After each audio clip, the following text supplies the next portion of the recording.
Welcome to UCNN 10, hosted by Michael Masuka, where instead of talking news relevant 5 years ago and we're using the same topic, we're going to talk news relevant today now. Now let's talk about the charity day of action planned for companies Etsy, Amazon, eBay, and Reddit. It's an event planned on July 12, where these companies will raise awareness about net neutrality. By simulating a world without net neutrality, by blacking out parts of websites, throttling internet speeds, and directing users to the commenting page of FCC Net Neutrality Act. What is net neutrality, you might be asking? Net neutrality protects users from being abused by ISPs, internet service providers, by making them set reasonable prices over at least 4 megabits per second to be considered broadband, and not set highly restrictive bandwidth caps. Net neutrality was passed in 2014, but now wants to be overthrown by the Republican-led council. This council wants to repeal it because they think it makes it too hard for ISPs to operate it, because it stops them from offering internet speeds below the 5 megabits cap, prevents them from blocking internet users who they think abuse the internet connection, and block users from using companies which conflict with ISP's interests, like Netflix, which makes users want to stop having cable. But critics and companies which rely on free internet, such as Amazon and Mozilla, want to keep net neutrality because it stops internet service providers from cutting their internet connection or from introducing new data caps. To preserve internet privacy and freedom, you can comment at the FCC page for net neutrality and spread the message. But now, moving on to the next news story, which will hopefully be better than Apple's new product line. To be the new FBI director. Trump had recently fired James Comey after he started looking closer into the ties between Russia and Trump. Trump claims to have done it because Comey was incompetent and he wanted to restore public confidence in the FBI after Comey's previous shortcomings. But people weren't convinced. After closer inspection, it turns out Trump had shared classified information with Russian officials. Trump shared information on terrorism on airlines, and Trump had also shared highly sensitive information that he had promised not to share with other countries. This could have jeopardized cooperation with other countries on U.S. operations. James Comey was still in office when this happened, and there are theories that Trump had fired Comey to cover his ties with Russia. Many people are concerned that Trump was obstructing justice, which is a felony. This leaves opportunity for Trump to be charged criminally, for better or for worse. Trump claims that he had every right to share information with Russian officials and that he was not putting our country in danger. Technically, Trump is allowed to declassify information under federal law, but if it was highly sensitive, people are wondering if he should have done that in the first place. Nothing seems off about Trump's nominee, and his credentials are impeccable. If Wray is approved by the Senate, then Christopher Wray will become our new director of the FBI. Hopefully this works out a bit better than Comey's case. This has been Hunter from CNN 10. Scientists and astronomers have found a new planet that's not like any others we have ever seen before.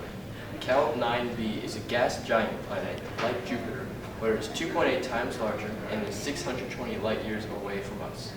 However, the extreme amounts of radiation from its star, Cal 9, makes it so that the planet is less dense than Jupiter. The heat radiating from the star is so hot that the surface temperatures on this planet can reach 4,600 Kelvin, or more than 7,800 degrees Fahrenheit. The star might even be able to evaporate the planet completely if it doesn't grow to swell up into a red giant first. So, in at least a couple billion years. Also, Cal 9b is so hot that molecules such as water, carbon dioxide, and methane can't form there. The planet might also be mistaken as a star to first see it because of the extreme brightness reflecting from Cal 9. The star it orbits is the main sequence star phase. This planet was discovered because astronomers using the Cal North Telescope in Arizona noticed that the star decreased in luminosity by 1.5%.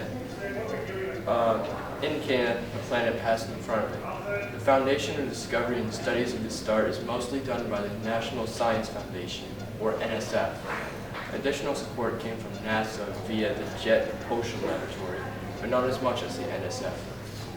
This discovery matters to us in society because we are always discovering new things in the universe and in life. The more we know about our universe, the better off our world will be. People like astronomers and scientists will be monitoring this planet, hoping to find out more about what happens on the dark side of this planet. It's been speculated that some molecules can form there, but only temporarily, and then they just dissolve like they do on the brighter side. Okay. Who knows what else we'll find in the big universe out there. Now, on to the next news story with Sabrina Zander. Abidi was a suicide bomber. Abidi was the older of 3 siblings and he was born in Manchester and is 22 years old currently. He went to Burnage Academy for Boys in Manchester between 2009 and 2011 before going to Manchester College until 2013 and then Salford University in 2014. The public called the anti-terrorism hotline after they heard him said that he was supporting terrorism and being a suicide bomber was okay, but police said they haven't found any records of this account. The impact that it has on the world was that 22 people were said to have for sure died in this attack.